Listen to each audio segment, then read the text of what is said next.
NASCAR gave every team in the garage the answer. The telemetry is open. The footwell camera footage exists. The technique has been broken down by Dale Earnhardt Jr. on a podcast heard by millions. Every crew chief, every engineer, every driver in the Cup Series knows exactly what Shane Van Gisbergen is doing with that third pedal, and not one of them can copy it. Denny Hamlin says going back is not an option after 2 decades. Kyle Larson, arguably the most naturally gifted driver in the field, says there is 0 chance he ever learns it. What NASCAR handed Shane Van Gisbergen by accident when they built the next generation. Car may be the most lopsided technical advantage the sport has seen in a generation. If you are a NASCAR fan who wants honest, technical breakdowns with no fluff and no bias, subscribe right now. Drop a comment below and hit that like button, because this channel is where the real conversation happens. The first thing you need to understand is what the NASCAR Next Generation car actually gives a driver to work with. The car runs a 5-speed sequential gearbox. Sequential means exactly what it sounds like. You bang it up, you bang it down, and the dog box handles the rest. There is no clutch required to change gears.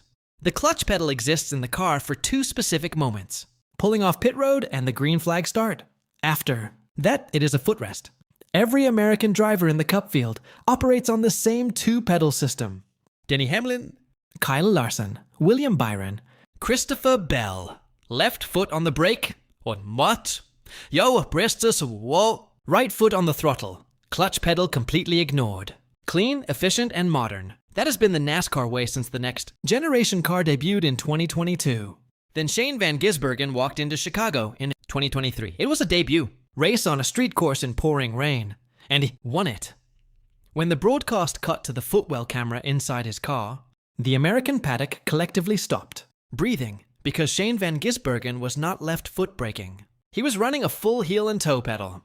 Sequence: right foot rolling off the throttle and blipping the gas with the side of his shoe. Left foot stabbing the clutch. Brake pedal being worked at the same time. It was the classic heel and toe downshift technique executed in a car that does not need a clutch to shift. Gears in a series where nobody had attempted this in 15 years.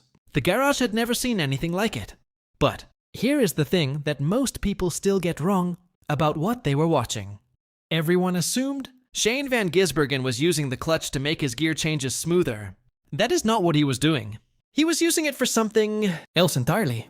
Something he built into his muscle memory across years of racing at the most demanding road circuit on the planet, Bathurst. In a V8 Supercar, the series, Shane Van Gisbergen drove to 3 based, 1,000 victories and 3 championships. You are dealing with a locked rear differential.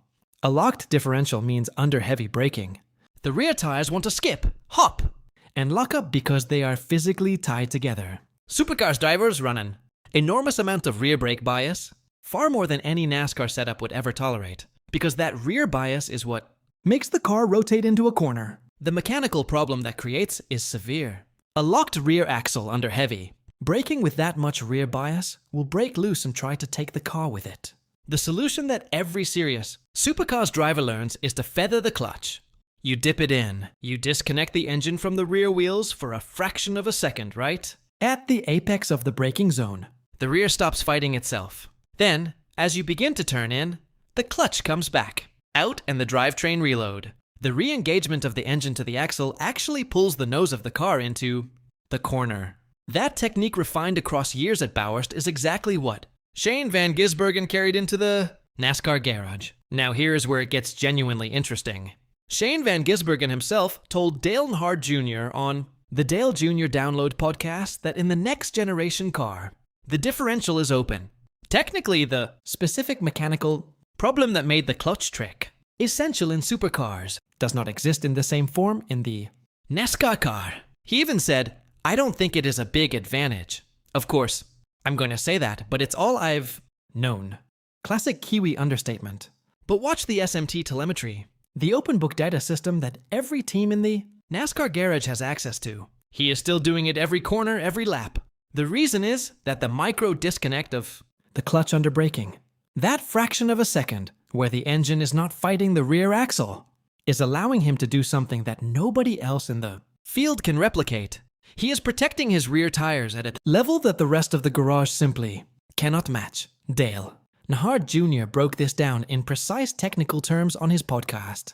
He explained that Shane van Gisbergen is right foot braking while simultaneously keeping his foot available to operate the clutch when he begins to feel the rear tires dragging under engine braking, or starting to induce wheel hop as the drivetrain loads the axle during a downshift. He modulates the clutch slightly to dampen the load on the drivetrain. The rear tires stay planted. They stay calm. The transition through the braking zone is smoother than anything a left foot braker can produce in the same car. Dale Earnhardt Jr. put it directly. This ain't something NASCAR guys do. We don't use the clutch to control wheel hop or any of that. Beyond the braking zone, Shane van Gisbergen also uses clutch modulation to pitch and rotate the car deeper into the corner, using the drivetrain re-engagement as a mechanical steering tool at the point where other drivers are relying entirely on the brake bias adjustment knob. The downstream effect of all of this shows up not in qualifying pace, but in tire condition 30 laps into a run. Connor Zilisch, the 19-year-old rookie at Trackhouse Racing, who has been Shane van Gisbergen's closest and most consistent threat on road courses, described it with perfect clarity. You never see him slipping tires. There's times where, like out of turn 6 into turn 7, everybody else is getting to wide open throttle and he's not even getting to wide open. Just little things like that where he doesn't push the car beyond what it needs to be pushed. End quote. And then Connor Zilisch described what happens as the fuel load drops and the tire wear accumulates across a long green flag run. Whenever people say he's toying with people, it might not even be on purpose, but he just is able to save his stuff and maintain the lead. And then when he wants to go, he can go. That is the real weapon, not outright on-lap pace. Tire preservation that turns into a pace advantage when everyone else's rear tires are already cooked. Kyle Larson, who is widely regarded as the most naturally gifted driver in the NASCAR Cup field, was asked about this directly at Soma Raceway. His answer was unambiguous. You can't teach an old dog new tricks. There's zero chance I can learn how to do that. And even if I did, there's zero chance that I can have it be better than what I'm probably doing with left foot braking. So yeah, he's just so good. Denny Hamlin is a driver who was actually taught the heel and toe style earlier in his career. He won at Mexico City years ago using right foot braking, but after 2 decades of left foot braking embedded in his muscle memory, he said on his Actions Detrimental podcast that going back is not an option. He also expressed serious doubt that any young American coming up through the lower series ranks is going to voluntarily commit to learning it and sticking with it at the level required. The garage has the data. The footwell camera footage exists. Dale Earnhardt Jr. explained the mechanics on a widely distributed podcast, and still not one driver in the Cup field has been able to make it work under race conditions. Christopher Bell told NBC Sports back in 2023, "I wouldn't even know where to begin." And it's definitely something that would take a long time to master and probably be an easy way to make a mistake. Ryan Blaney was honest about the desire, but equally honest about the barrier. If I had the time, I would definitely love to do it. If I could go run a Cup car every single day, that's all I would work on. But limited practice time and a blanket ban on open testing make that kind of dedicated repetition impossible inside. NASCAR. Austin Cindric went further than anyone. He traveled to Adelaide, Australia to run a Supercars wildcard race, specifically to practice the technique in a car where it is mechanically mandatory. He came back to NASCAR and still cannot execute it reliably under race pressure. Ross Chastain, who is Shane van Gisbergen's own teammate at Trackhouse Racing and has access to more direct data and observation than anyone else in the paddock, said it plainly.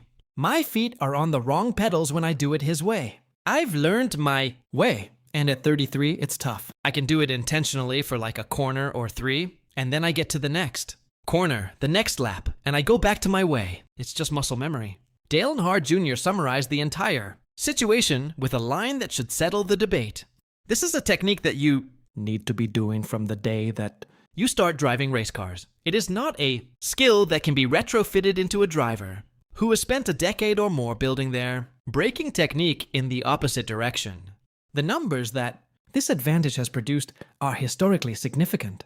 In 2025, Shane van Gisbergen won 5 of 6 road course races on the schedule: Charlotte Roval, Watkins Glen, Mexico City, Soma, and Chicago. That run moved him to equal 3rd on the all-time NASCAR road course wins list. His average running position on road and street courses across 2025 was 334. The next closest driver in that metric was Christopher Bell at 10:09. In 2026, he won at Watkins Glen by 7.388 seconds. He won the Chicago pole position by 0.47 seconds, a margin larger than the gap from second place all the way back to 8th on the starting grid. His career road course win rate in the NASCAR Cup Series stands at 33%, more than double the rate of Kyle Larson, and more than double the career rate of Marcos Ambrose, who is widely regarded as one of the finest road course specialists in NASCAR history. Denny Hamlin assessed the historical scale of it directly. Has there been someone with this big of an advantage on road courses? I don't think so. You certainly would think SVG, relative to the field, has got a bigger gap than anybody in history. For the first 2 years, the American media operated on a convenient narrative. Chicago 2023 was a fluke. Rain, chaos, wrong place, right time. Sonoma was a flash. Watkins Glen was the weather again. Then 2025 happened, and that narrative collapsed entirely.